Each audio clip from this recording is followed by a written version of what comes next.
Hey, it's Fanuel here, your host of Questions of the Day, where I take you on my journey around the world to uncover the practice of civic science in order to understand who does what, where, when, how, and everything in between. For those returning, thank you so much for following me on this journey. And for those of you joining me for the first time, welcome aboard. Here's a question. How do you take public engagement around physics that's happening in isolation and build a connected community around it? Well, to find out, I spoke with Dr. Allie Lau, the Public Engagement Senior Programs Manager for the Joint Network for Informal Physics Education and Research, or in short, JNIPER, at the American Physical Society. There's a lot in here for civic science enthusiasts like you. She explains how JNIPER grew out of years of scattered efforts into a formal network, why connection is the big word driving its design, and how they are thinking about impact. All to say, there are multiple plug-in points for practitioners. Anyway, enough from me. Let's dig right in. Previously on Questions of the Day. This sort of scarcity mindset that you hear about with a lot of nonprofits and a lot of people doing this sort of mission-driven work. I'm not interested in that. I am interested in building together. I'm interested in understanding who's doing what and how do we converge and coalesce and build in unison, if not in unison, at least in harmony, so that we can be aware of what each other is doing and where we can sort of support one another's work and uplift each other, because I really believe that that is how this work is going to get done. Subscribe to access that conversation and many more. Dr. Lau, welcome to the program. Thank you. Thanks for having me. So take us back a little bit to JNIPER. We'll use the acronym JNIPER. How did this network come about? That's a great question. So it has been years in the making. The obviously informal science education has been going on since science, was around, since forever. But probably around 20 years ago is when, from a scholarly standpoint, researchers started to look into how people are learning in informal physics education spaces and what are the effects of participating in those spaces, both on the audience and on the facilitators. And so then fast forwarding probably the last 7 or so years is when the idea of actually forming a formal network came to be, because we were hearing, we in the informal physics education space were hearing that, a lot of great work was being done, but often in isolation, and not, and also that the communication and the connection between people researching the space and those practicing in the space was not, there was a disconnect there. And so it was formally launched, JNIPER was formally launched in I like to say 2022, 2023. It's an interesting thing trying to have a birthday for an organization that's been years in the making. So for the past few years, we've been formally operating, but the idea really generated, years ago. I see. And the focus is around connection. Is that right?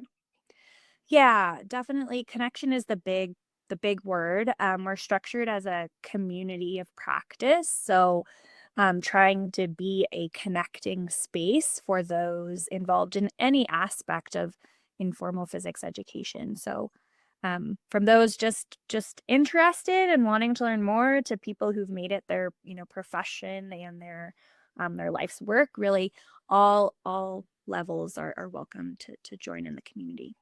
And can you place it in context with the wider scope of the American Physical Society for us a little bit? For someone who doesn't know anything about American Physical Society, let alone JNIPER, can you just zoom out a little bit and tell us how JNIPER fits into the wider landscape of APS and its portfolio, especially around informal science engagement?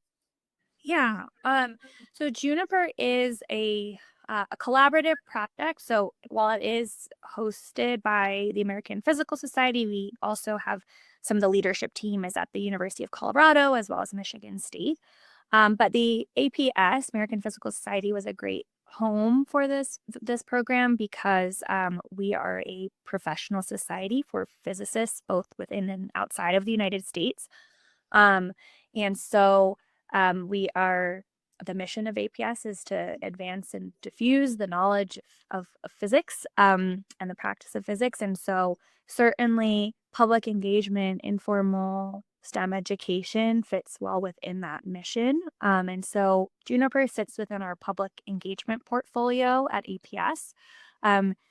I like to kind of think of it as like the one like kind of clearinghouse or like first stop for people interested in public engagement, and hopefully getting back to that word connection, we can connect people to the various resources and other like more specific programs that we have representing various aspects of engaging with the public. So I hope it's kind of a central landing place for people that where they can meet others who are interested, and certainly a commitment to public engagement is within the core values and mission of APS overall. Yeah. And so tell us a little bit about who is involved in this network. So two layers of questions there. The first layer is who runs it. And then the second one is who are the participants in this network? If you can just give us a breakdown of that participant, if you will. Yeah. So from a day-to-day operations standpoint, I am running things along with my colleague Meg Healy at APS. So we're I like to call us the community managers. So we're hopefully developing regular programming for people and providing all the connecting scaffolding that everyone needs. But also on the leadership team in terms of kind of big picture direction and thinking about always funding, right? That's always a question that's based. Funding, big picture direction. We also have Claudia Fracciola, the head of public engagement at APS, is involved. We have Dr. Jessica Hain at UC Boulder, as well as Dr. Noah Finkelstein and Dr. Mike Bennett. And then we have Dr. Kathleen Hinko from Michigan State. And those names were honestly involved before I even joined the picture. So some of the origins of the community started with them, and they're still involved. And then for your second question, so who are members? We're very, or I hope that we are very open and welcoming, really, to anyone who is interested in the topic of informal physics education and research. And so what that means in practice is certainly because we are run through APS, a number of APS members of all career stages. We have all career stages represented who are interested in the topic. But we also have people who I think would identify more broadly as informal STEM educators. So not necessarily sitting squarely in the physics discipline, but that's okay. There's overlaps between all disciplines of science and how we're engaging. And so we have certainly some practitioners who I think would identify more broadly just as science engagement practitioners who join us as well. I see. So I understand there are JNIPER Fellows. Tell us about that. Yeah, that is a program that's now in our second year, and it is a science communication and public engagement training program for a small cohort of student members, IPS student members. And so these are students who are typically physics undergrad or graduate students, physics or astronomy, or really, all the adjacent fields, who have expressed interest in learning more about science communication and getting more involved there.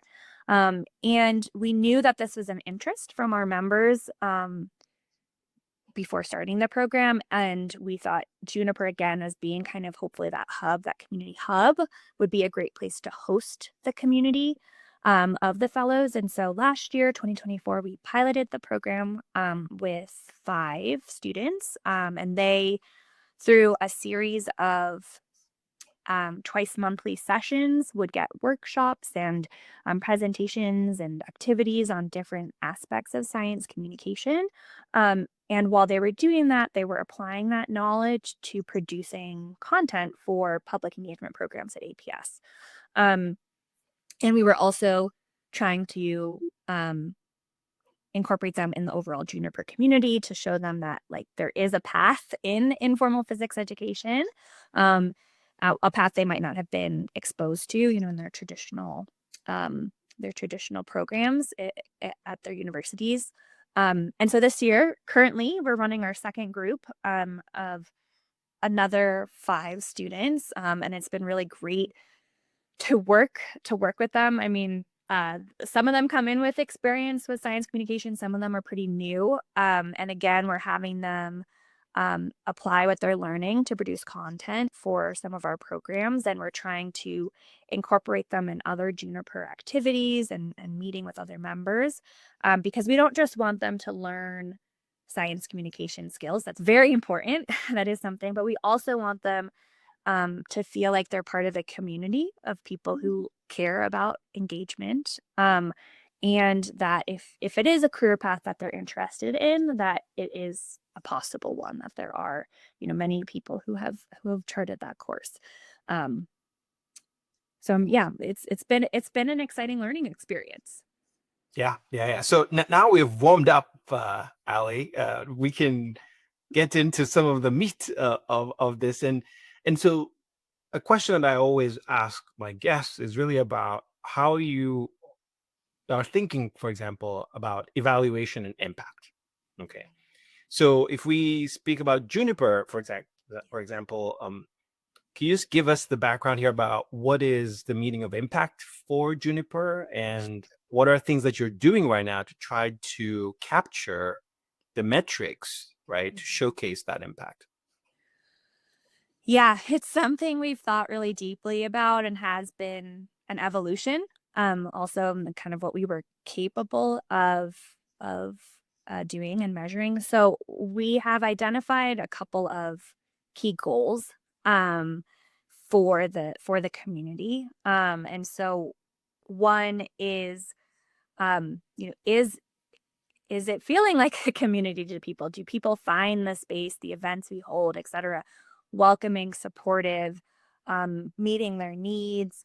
And so we definitely ask those types of questions on feedback surveys that follow on from the events that we host.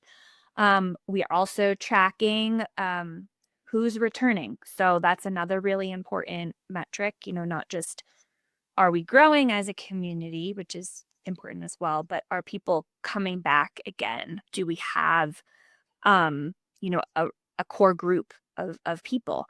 And so we're able to track that with attendance. We, have, when we were small, it's possible to do that manually. As you grow, there's a need to find some new tools to automate that a little more. And so we're in the process, I think, of negotiating kind of what the best process is for capturing some of that like return customer, if you will, data. But that is an important metric.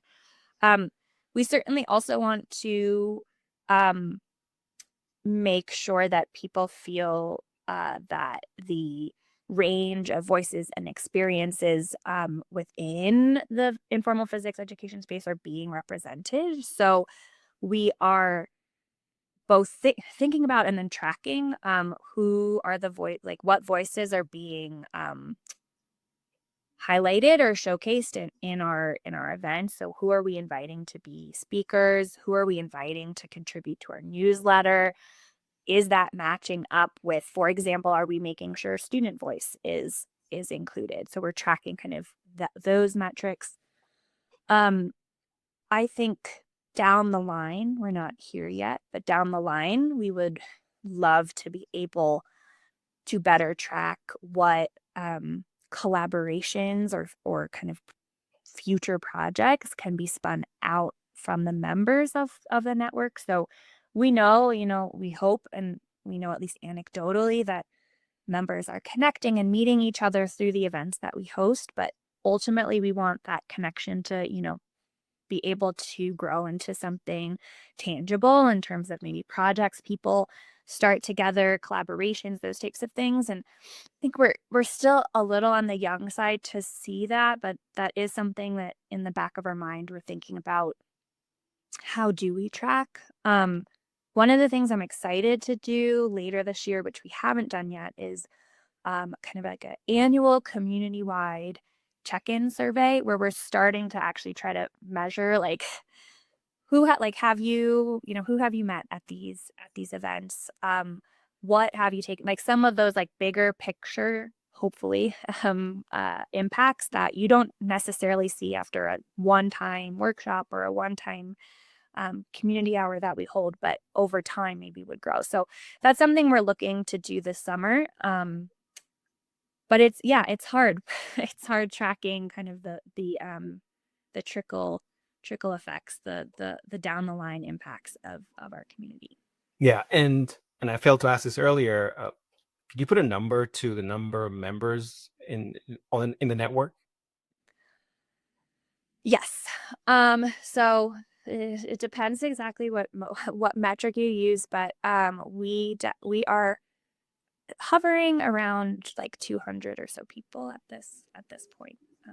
Yeah, and as you mentioned earlier, these are across the whole spectrum, right? The career landscape. Yes. Yep. Yeah. Across the career landscape, we do have a majority of our members in the US, but definitely we have representation of members outside as well. Yeah. Now, part of what you do as well is you host these trainings, right? For the members, and you mentioned the repeat customers. I like that. The repeat customers, how many are coming back? Could you tell us more about the trainings that you're hosting? I asked this as well because, as you know, the landscape of training is different organizations host different things, right? Right.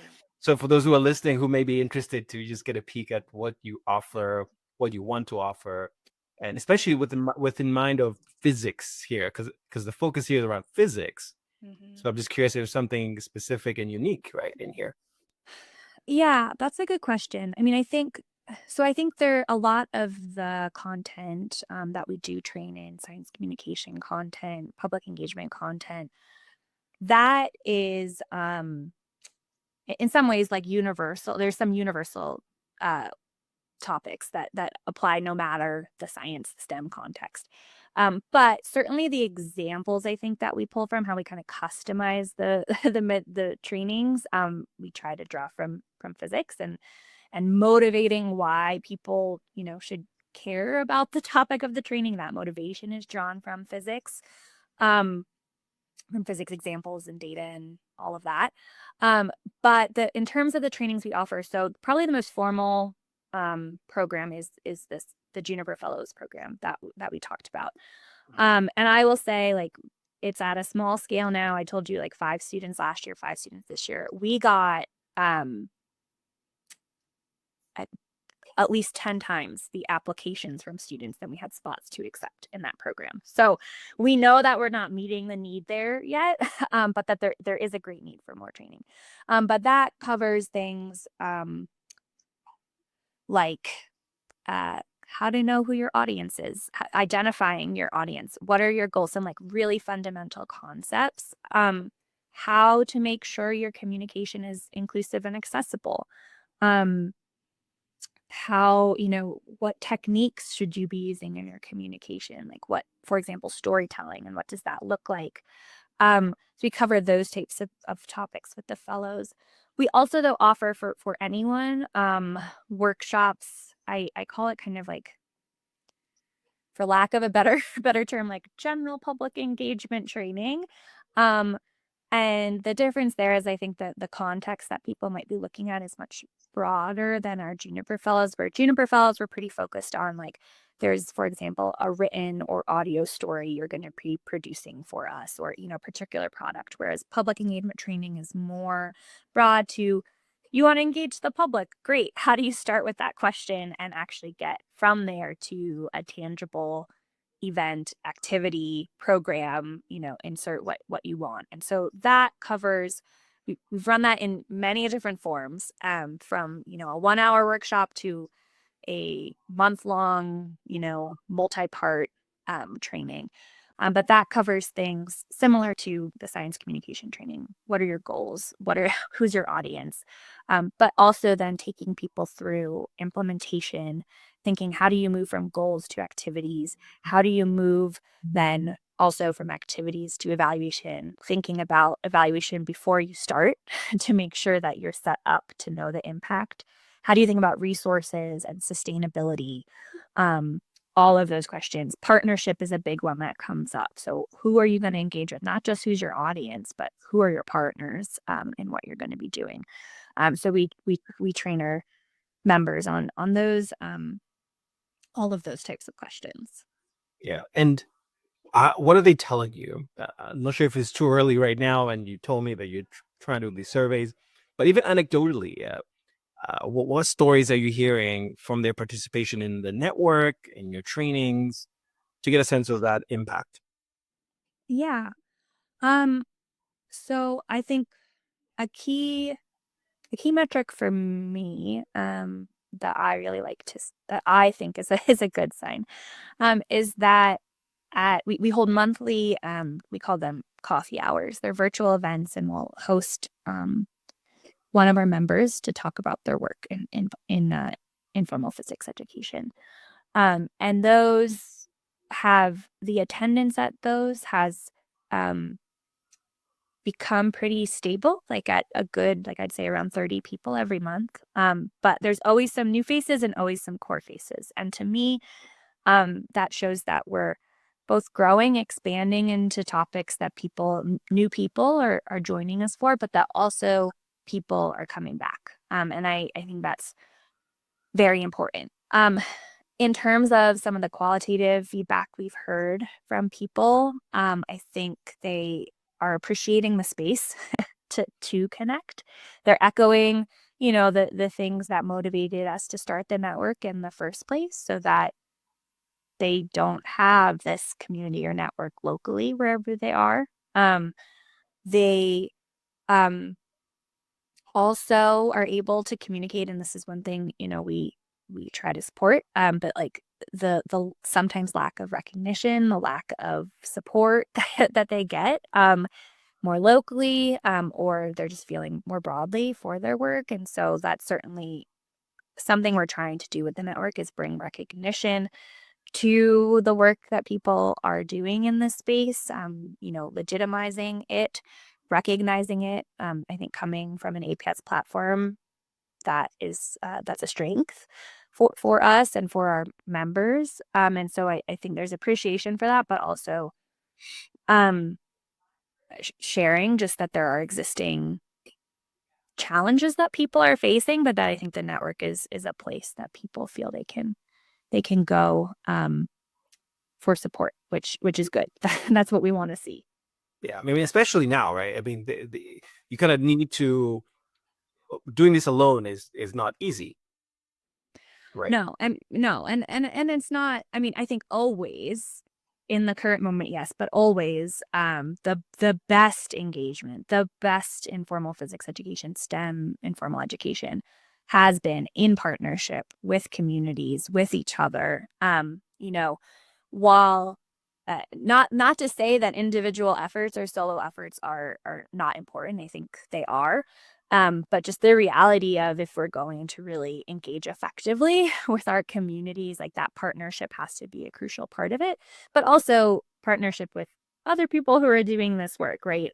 Because we don't have to all start from scratch and reinvent the wheel. And I think that can be a pain point. That can be a kind of for people who are feeling that isolation, and we're hoping to break down some of that with the network. Yeah. So talk about pain points. Allie, I love that you just lead me into these crevices that we're exploring. Reading your mind. What are some pain points for JNIPER?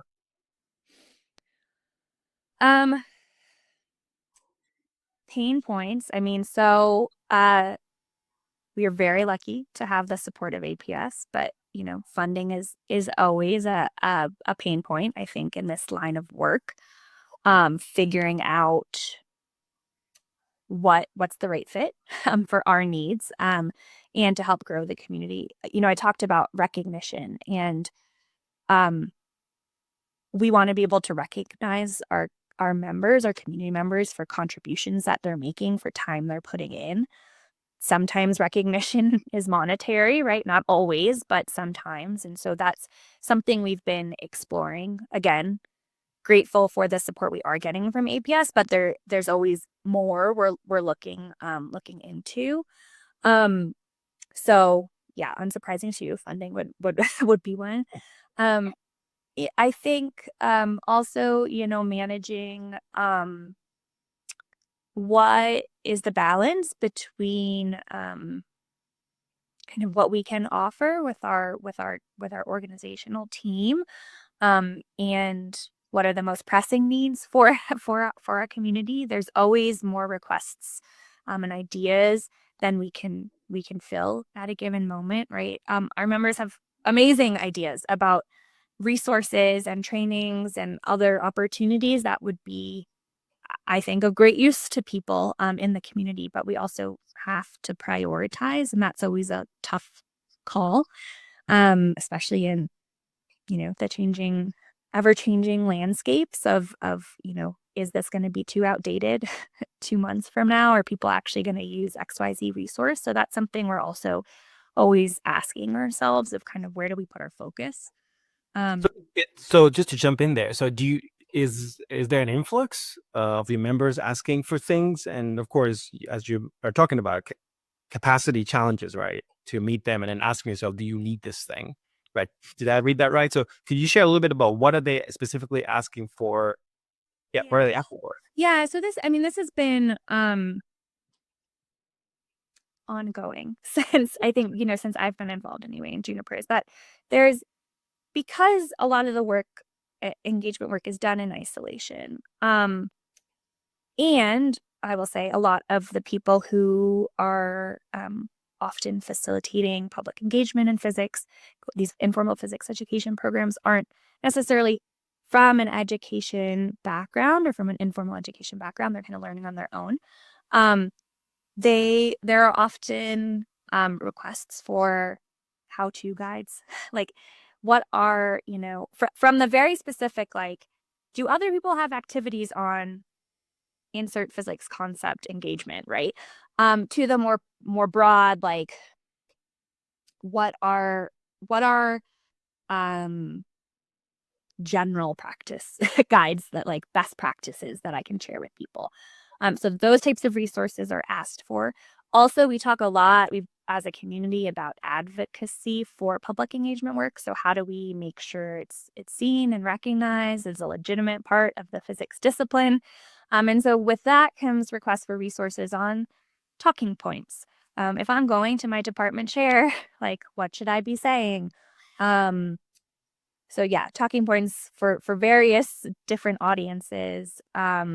Examples. There's always, like, how are other people doing their engagement work? How are other people getting recognition for their engagement work? So all of those types of resources and examples are asked for, which, again, I think all of those do have a place and a need, and but we don't have infinite capacity to work on all of those. And I think this also ties into the funding, right?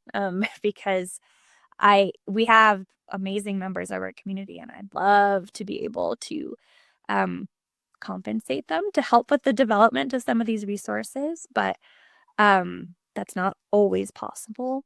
And sometimes, also we realize, like, we're not the only ones doing this, right? Like, there's other existing resources out there, and I certainly know of some. My team knows of others.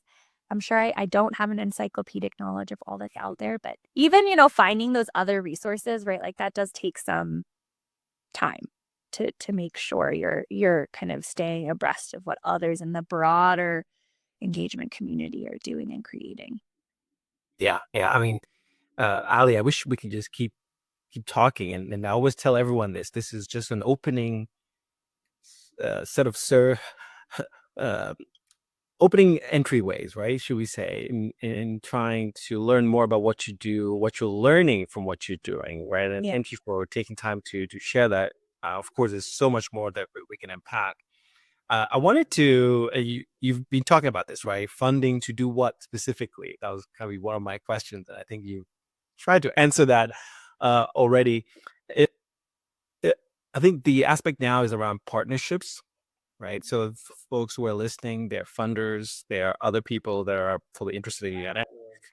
Where are areas where people can partner with you? Yeah, I mean, we welcome anyone who is interested in the broad topics that we're interested in. So community around public engagement with science, informal education with science, to reach out to partner with us. I think some specific areas that would be really interesting are around training. As I've said, like, I think our current capacity or the need, the interest exceeds our current capacity. But I also know other people, as you've interviewed on the show, have other trainings and exciting programs. So I think being able to partner in the training space would be beneficial for our members, for hopefully the partners' members as well.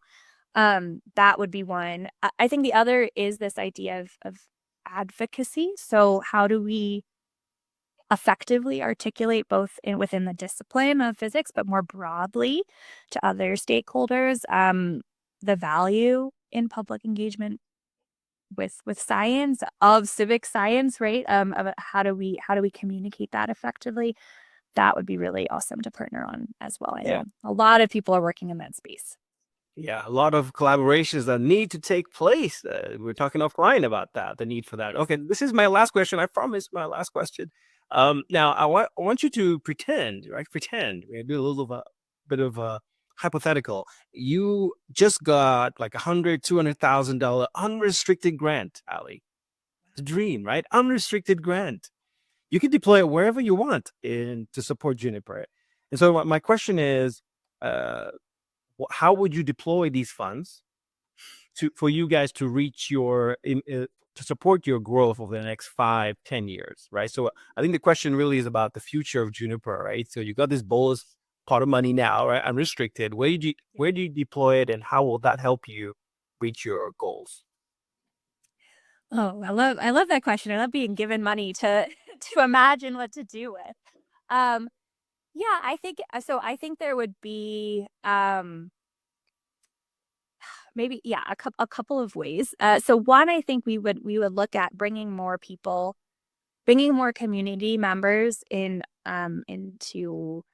more kind of like leadership positions within the community, and by that I mean being able to like raise up the work of our members who are already engaged, but again, recognize them with that money, and but also have them help us spread the reach of JNIPER to their more local networks. So I think kind of having expanding the reach and using a train the trainer model, if you will, but like a JNIPER liaison model would, I think, be very helpful for expanding our reach and making sure, though, it's relevant to the people we're expanding to. I think also being able to, we talked early on in the conversation about impact and evaluation. I think always making sure we put money there to make sure that we are growing and in the ways we're expecting, and collecting those stories, I think, is very important for future growth. So that would also be an area. And I think being able to offer more consistency and kind of like core programming, if you will, so that there's the expectation that, for example, every quarter we are offering certain trainings or something, right? Whereas now it's a little more ad hoc. It's, do we have the time or the space for it this year? So being able to establish some of those like routines, build trust with the community that we like have the resources and the capacity to routinely offer that, I think will also help us attract new members and keep ones that we have. Yeah. It's a great question. I'm gonna think more about that.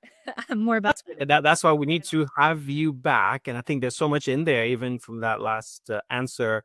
Whether it's department chairs who might be watching this later, right, to see, okay, maybe we can collaborate with you to support, to bring some of that training to our students, right? to our capacity building, right? And then funders, right? Funders who are looking for really cool ideas to support. Yeah. Right. And I think you've laid out that vision, and we need to unpack it further. I think evaluation, we could spend an additional 3-4 hours just on that, right? Take apart the snippet, Yeah. the surveys. One of my dream questions I always ask people is like, what is your a question or a metric that keeps you up at night, Allie? I think you kind of answered that, right? A question that survey, a metric that keeps you up at night, but we need to save those for later. Sounds good. It's been a pleasure having you on board. We were just chatting with Dr. Allie Lau. She is the program manager for JNIPER, the acronym below, at the American Physical Society. Allie, thank you so much for joining me. Thanks for having me.